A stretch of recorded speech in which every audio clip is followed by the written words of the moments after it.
चलो। हेलो दोस्तों, आज हम बात करने वाले हैं भारत की एक ऐसी सभ्यता की जिसके बारे में इतिहासकार पूरी तरीके से नहीं जान पाए हैं। उस सभ्यता को हमारी पूर्वज भी माना जाए तो कोई गलत नहीं है, क्योंकि उनकी जो आदतें पहले थी आज हम उनकी आदतों को अब भी अपना रहे हैं। तो आइए स्टार्ट करते हैं हड़प्पा सभ्यता उर्फ इंडस वैली सिविलाइजेशन। बस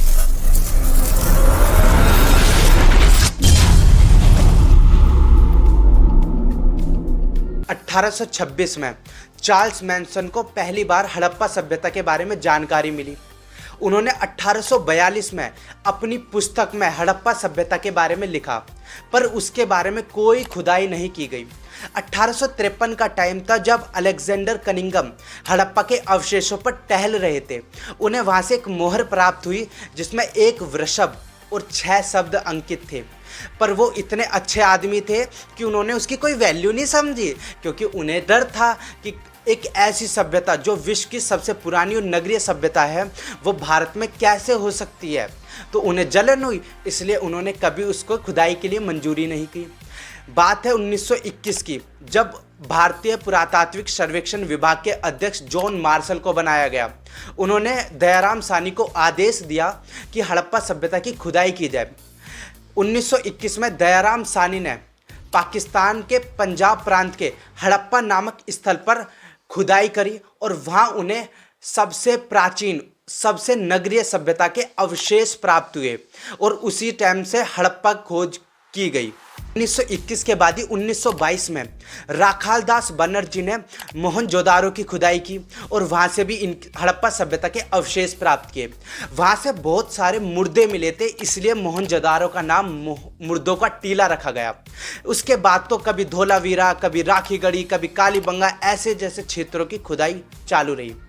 हड़प्पा सभ्यता के समकालीन ही मिस्र की सभ्यता, मेसोपोटामिया की सभ्यता और चाइना की सभ्यता थी। इतिहासकारों द्वारा मेसोपोटामिया की सभ्यता को विश्व की सबसे पुरानी सभ्यता कहा जाता था, जो कि 6500 साल पुरानी थी। 2016 में IIT खड़गपुर और भारतीय पुरातात्विक सर्वेक्षण के वैज्ञानिकों ने बताया कि जो हड़प्पा सभ्यता है ना, 5000 साल पुरानी नहीं बल्कि 8000 साल पुरानी है। इसलिए इस सभ्यता को विश्व की सबसे पुरानी सभ्यता कहा जाता है। हड़प्पा सभ्यता सबसे पहली सभ्यता ही नहीं बल्कि एक नगरीय सभ्यता भी है। अब क्या हुआ, इसकी अलग अलग कारण है जो नगरीय सभ्यता को बताती है। पहला, ग्रिड पद्धति। हड़प्पा सभ्यता में जो सड़कें होती थी ना, एक दूसरे को समकोण पर काटती थी। वहाँ पर जो भवन पाए गए हैं ना, जिस समय 8000 साल पुराने टाइम में यूरोप के लोग नंगे पुंगे जंगलों में रहते थे ना, उस समय हमारे भारत की सभ्यता के लोग 2-2, 3-3 मंजिलों के घरों में रहते थे। वहाँ पर सुनियोजित जल निकास प्रणाली पाई गई है, यानी कि गलियों के साथ नालियों को बनाया गया।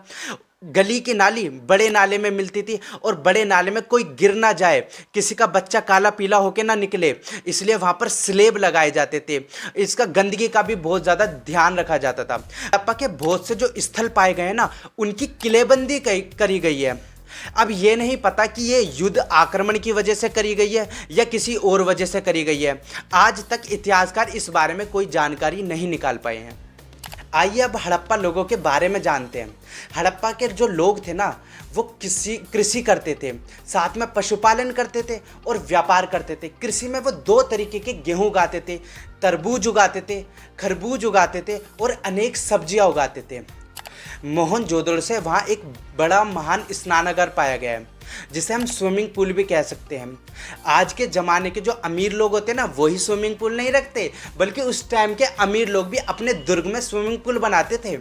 क्या हालांकि जो इतिहासकारों द्वारा कहा गया है, इसका जो प्रयोग है ना, मुख्य रूप से अनुष्ठानिक और धार्मिक रूप से किया जाता था। हड़प्पा से ना 6 अन्नागार मिले हैं जहाँ पर गेहूँ का संग्रहण किया जाता था। कालीबंगा से तो चूड़ियों का कारखाना मिला है और चनुदड़ो से तो लिपस्टिक मिली है, लिपस्टिक। मतलब कि जो आदमियों को फंसाने का काम है ना, उस काल में ही नहीं, इस काल में ही नहीं, उस काल में भी होता था। और जो आदमी नहीं फंसता था उसके लिए और भी तरकीब थी औरतों के पास, जैसे कि वो छोटे लहंगे पहनती थी, ऊन या सूती के बने होते थे। वो चोटियाँ बनाती थी ताकि अपनी लटों से उन्हें फंसा सकें। और कुछ अमीर घर की महिला तो अलग लेवल का ही भाई डेकोरेशन करती थी अपने ऊपर। जैसे बालों को हेयर स्टाइल अलग अलग लेवल का होता था, बालों में गहने लगाना, कमरधनी पहनना, हार पहनना, अलग अलग आभूषण पहनना, वो तो पूरा तय कर चुकी थी कि आज तो मैं आदमी फंसा के ही रहूंगी। औरतों के बारे में तो हम अच्छी तरीके से जान गए। जैसे आज के टाइम में सुंदर सुंदर लड़कियों के चोमू चोमू जैसे लड़के और बॉयफ्रेंड होते हैं ना, उस टाइम पे भी ऐसा था। हड़प्पा की पुरुष की मूर्तियां मिली है जहां केश विहीन है उनके, मतलब वो टकले हैं। और साथ में जिनके थोड़े बहुत बाल भी है ना, उन्होंने कपड़ा बांध रखा, जैसे कफन बांध के चल रहे हो कि आज तो हम दूसरे देशों से लड़ाई करके आएंगे। मतलब आज तक इतिहासकारों को उनके हेयर स्टाइल के बारे में नहीं पता चला। दिन तो तब गिर गया जब हड़प्पा मूरों से पुरुषों की जो मूर्तियां मिली है वो नंगी है, नग्न है, कपड़े ही नहीं पहनते थे भाई। हड़प्पा के जो पुरुष लोग हैं ना, उनके बारे में भी कोई जानकारी नहीं मिली कि वो कैसे कपड़े पहनते थे।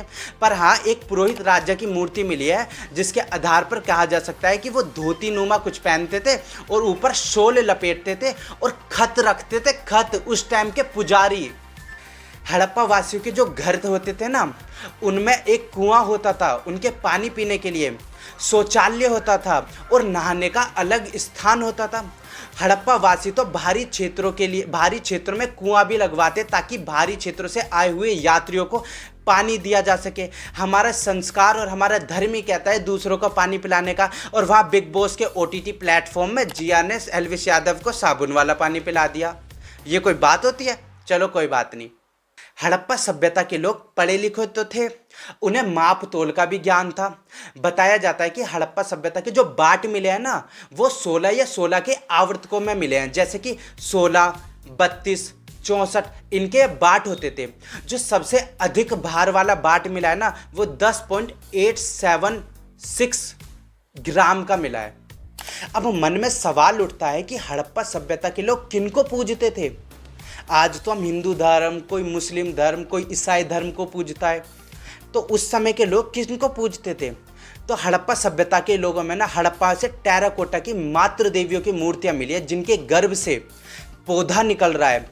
कहा जाता है इसकी व्याख्या है ना शाकुंभरी देवी यानी धरती माता के रूप में की गई है। दूसरा, हड़प्पा जो मुहर है ना, उन पे एक पुरुष देवता अंकित है। इतिहासकारों ने उन्हें पशुपति मुहर कहा गया है, जिसमें भैंस का सिंग लगा के वो मुकुट पहने बैठे हुए हैं और आलती पालती मारकर बैठे हुए हैं। उन्हें आज के महादेव के रूप में पूजा जाता था। तीसरा, वो वृक्षों की पूजा करते थे। आज जैसे पीपल की पूजा होती है ना कहीं कहीं, उस समय के लोग ही पीपल की पूजा करते थे। हड़प्पा वासी पशुओं की भी पूजा करते थे। जो उनकी मुहर पे है ना, एक यूनिकॉर्न वाला जानवर मिला है, शायद वो काल्पनिक हो सकता है। साथ में है ना, वो कुबड़ वाले सांड की भी पूजा करते थे। आज भी आपने कई गलियों में देखा होगा, जब गलियों में से कुबड़ वाला सांड निकलता है ना, तो आम जनता उनके हाथ जोड़ लेती है। ये सारी देन हड़प्पा सभ्यता की है। हड़प्पा सभ्यता के लोग लिंग और योनि की भी पूजा करते थे। आज के लोग शिवलिंग की पूजा करते हैं। और असम के गुवाहाटी में एक कामाख्या का मंदिर है जहां पर योनि की पूजा होती है। ये सब हड़प्पा सभ्यता की देन है। हड़प्पा सभ्यता में ही लिंग और योनि की पूजा करने के साक्ष्य मिले हैं। हमने क्यों कहा शुरू में कि हड़प्पा सभ्यता के बारे में आज तक पूरी जानकारी नहीं मिली? जितनी भी जानकारी अभी तक मिली है ना, वो सारी हड़प्पा से जो खुदाई करके अवशेष मिले हैं ना, उनके आधार पर बताई गई है। आज तक भी हड़प्पा सभ्यता की जो लिपि है उनसे पढ़ा नहीं गया है, परंतु फिर भी हड़प्पा लिपि के बारे में कुछ जानकारी मिलती है। हड़प्पा की जो लिपि है वो भाव चित्रात्मक है। जैसे आज हमारी देवनागरी लिपि है, उनकी चित्रात्मक लिपि थी। चित्रों के माध्यम से एक दूसरे को समझाया जाता था। उनकी जो लिपि होती थी वो दाएं से बाएं की ओर लिखी जाती थी। हमारी देवनागरी लिपि बाएं से दाएं की ओर लिखी जाती है। उनकी जो लिपि थी वो विस्ट्रोन फीडोन शैली में लिखी जाती थी, यानी कि पहली पंक्ति में तो दाएं से बाएं लिखी जाती थी, उसकी नीचे वाली पंक्ति में बाएं से दाएं लिखी जाती थी।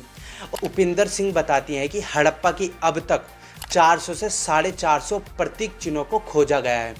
हड़प्पा के जो चित्रों के सबसे बड़ा अभिलेख मिला है ना, वो 26 चिन्हों वाला मिला है। हड़प्पा लिपि लोगोसिलेबिक थी, यानी कि एक चित्र पूरी बात कह जाने वाली बात थी। जैसे कि अभी मैं कुछ चित्र दिखाऊंगा, उसमें आप समझ गए होंगे। जैसे ये देखो, ये देखो, ये और अब ये। इससे आपको पता चल गया है ना कि बस एक चित्र के आधार पर बताया जा सकता है कि इनका चक्कर चल रहा है। हड़प्पा के जो अधिकांश अभिलेख मिले हैं ना, वो उनके मोहरों पर मिले हैं। जितने भी लिपि मिली है ज़्यादातर हड़प्पा की मोहरों पर मिली है। हड़प्पा के जो मोहर होते थे ना, वो कुछ वर्गाकार, आयताकार, बेलनाकार, त्रिकोणीय आकार जैसी होती थी।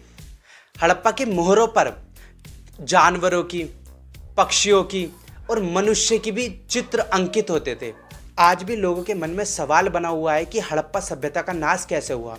इतिहासकार भी पूरी तरीके से नहीं बता सकते कि हड़प्पा सभ्यता का नाश क्यों हुआ, और इतिहासकारों के बीच में मतभेद बना हुआ है।